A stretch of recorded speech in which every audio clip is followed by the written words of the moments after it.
Indonesia, pelopor berita tercerdas, menarik, dan terpercaya. Dalam upaya pengembangan SDM bagi generasi muda, guna membangun perekonomian Surakarta.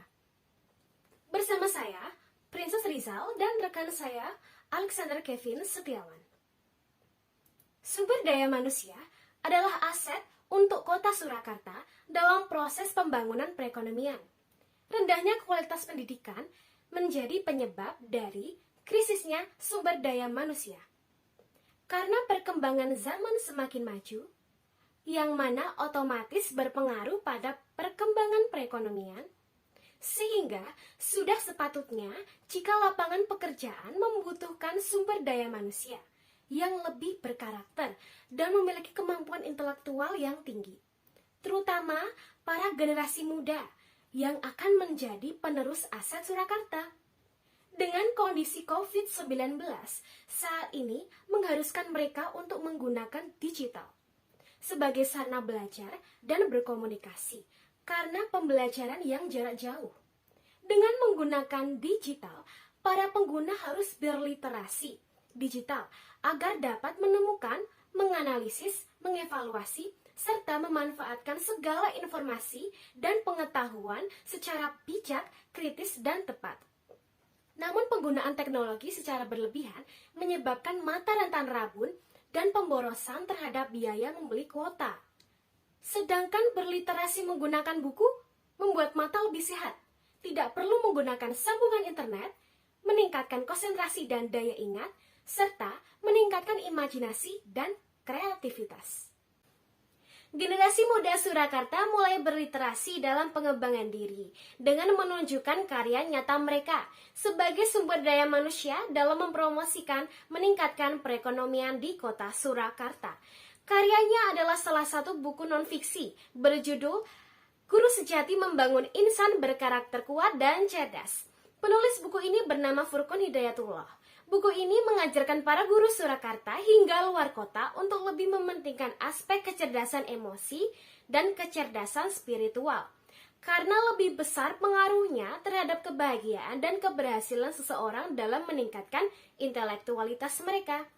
Buku ini mendorong para penerus generasi muda yang berkeinginan menjadi seorang guru dengan melekatkan nilai-nilai keamanahan, keteladanan, dan mampu melakukan pendekatan pedagosis, serta mampu berpikir dan bertindak cerdas sebagai pembimbing generasi selanjutnya agar lebih berkarakter.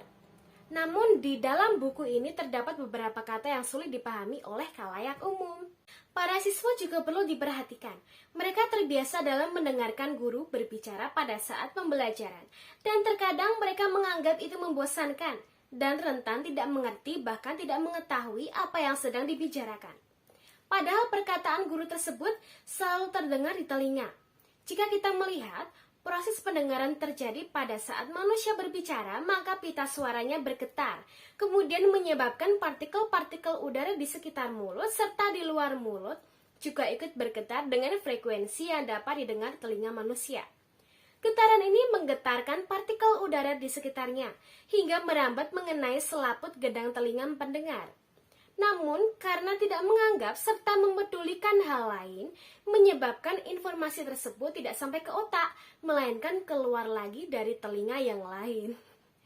Untuk mengatasi hal ini, para guru diharapkan untuk selalu mengajak dan mendekati para siswa dengan sering memberi pertanyaan materi, serta sering komunikasi seperti mengungkapkan pendapat dan perasaan siswa, sehingga siswa dapat mengikuti pembelajaran dengan memfokuskan mereka pada materi yang akan disampaikan. Lingkungan dalam pembelajaran juga mempengaruhi perkembangan karakter dan intelektual para siswa. Masih banyak sekolah yang memiliki lingkungan kotor dengan limbah organik dan anorganik yang berserakan di sekitar pembelajaran. Hal itu disebabkan kurangnya kepedulian lingkungan dari warga sekolah. Maka dari itu perlunya untuk lebih mempedulikan keadaan lingkungan menjadi lebih bersih agar para siswa dapat lebih nyaman dan aman dalam pembelajaran. Demikian berbagai cara untuk para generasi muda membantu warga sekolah yang lain dalam menjaga lingkungan sekolah. Tidak hanya dari segi kualitas pengajaran dan lingkungan, biaya pendidikan tidak sesuai dengan pendapatan masyarakat yang rendah, menyebabkan kurang meratanya perolehan pendidikan di kota Surakarta. Karena terdapat stratifikasi sosial yang mengelompokkan masyarakat dalam perbedaan tingkat pendidikan, memberikan dampak negatif, yaitu munculnya eksklusivitas, seperti seseorang pelajar dengan prestasi gilang gemilang cenderung memisahkan diri dalam pergaulan dan memilih membentuk kelompok sendiri. Etnosentrisme, seperti adanya anggapan bahwa orang B itu malas menurut orang A. Sebaliknya, orang A memandang bahwa orang B itu katrok, dan rentan terjadinya konflik. Seperti kemajuan teknologi baru, persaingan ketat, perbedaan kebudayaan dan sistem nilai, serta berbagai macam kepribadian individu. Selain dampak negatif, ada dampak positifnya, yaitu mendorong orang untuk menjadi lebih baik, percepat perubahan sosial ke arah baik, serta terciptanya ketertiban sosial.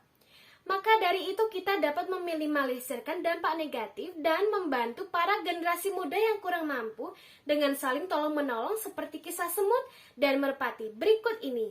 Mari kita simak kisah. Anne and Dove. One day, on a cool morning after the rain stopped, Anne enjoying the view by the river, because he wanted to enjoy the freshness of the river water. But the ant was not careful, so he slipped and fell in the swift current of the river. That ant screamed to ask for help, but that voice could not be compared to the sound of a rushing river. Not long after that, the dove saw the ant trying to save itself in the middle of the river current, and immediately came to save the ant. "I have to save him," said the dove. The dove helped the ant by dropping a leaf near the ant, so that the ant had safe. A few days later, the hunter moved slowly towards the dove to aim his weapon, so that the dove was not aware of its existence. But suddenly the hunter screamed and dropped his weapon, because the ant that the dove had helped beat him in retreat. Seperti kata pepatah, apa yang kamu tanam, itu yang kamu tuai. Hasil kerja yang sebelumnya sudah kita lakukan akan terlihat hasilnya di masa depan. Saling tolong-menolong adalah salah satu tindakan yang diilhami kekuatan Roh Kudus dari ke-9 buah roh, yaitu kasih, sukacita, damai sejahtera, kesabaran, kemurahan, kebaikan, kesetiaan, kelemah lembutan, dan penguasaan diri. Roh Kudus memberi orang percaya kekuatan untuk hidup seperti Yesus dan menjadi saksi yang berani baginya. Dia bekerja di dalam orang percaya dengan memperbaharui pikiran kita menjadi seperti pikiran Kristus.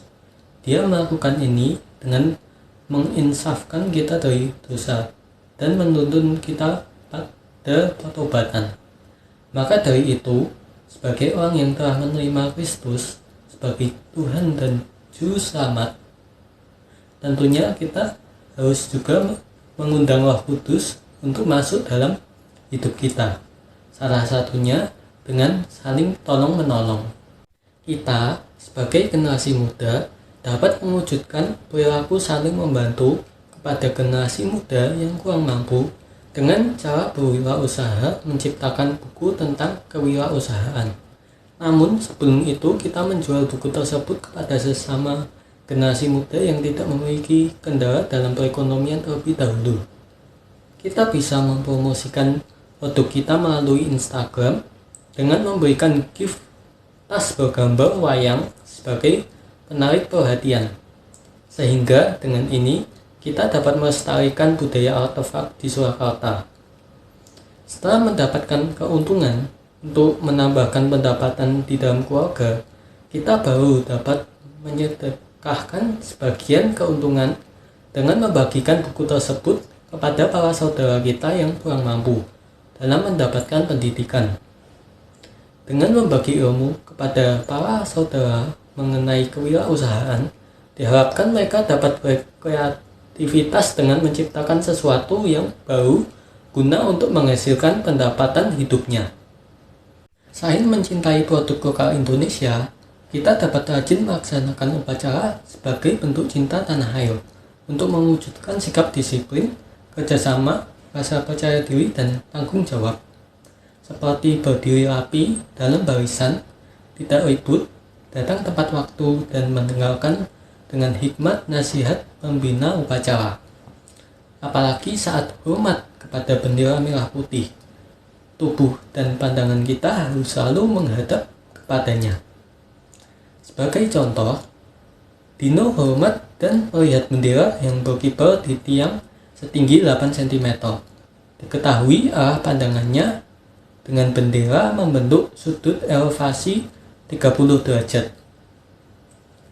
Tentukan berapa jarak pandangannya terhadap bendera yang berkibar tersebut. Tentukan berapakah jarak antara sinta dan tiang bendera tersebut.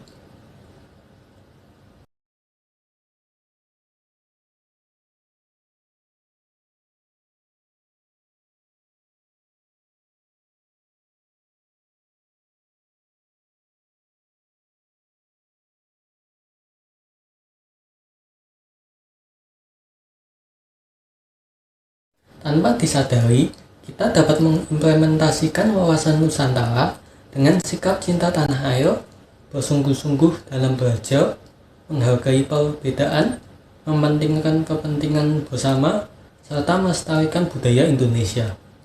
Dengan berliterasi, guna meningkatkan karakter dan intelektual, tolong-menolong dengan saling membagi ilmu pengetahuan, menghasilkan, menggunakan, dan memanfaatkan budaya Surakarta sebagai produk guna melestarikan, dapat menumbuhkan perekonomian seluruh masyarakat Surakarta secara mandiri. Terima kasih telah menyaksikan kami dari awal hingga akhir. Kami mohon maaf jika ada kesalahan kata yang menyinggung, dan semoga isi berita kami dapat bermanfaat bagi kalian. Terima kasih. Saya Alexander, Kevin, dan Princess Lisa pamit undur diri, dan sampai jumpa lagi.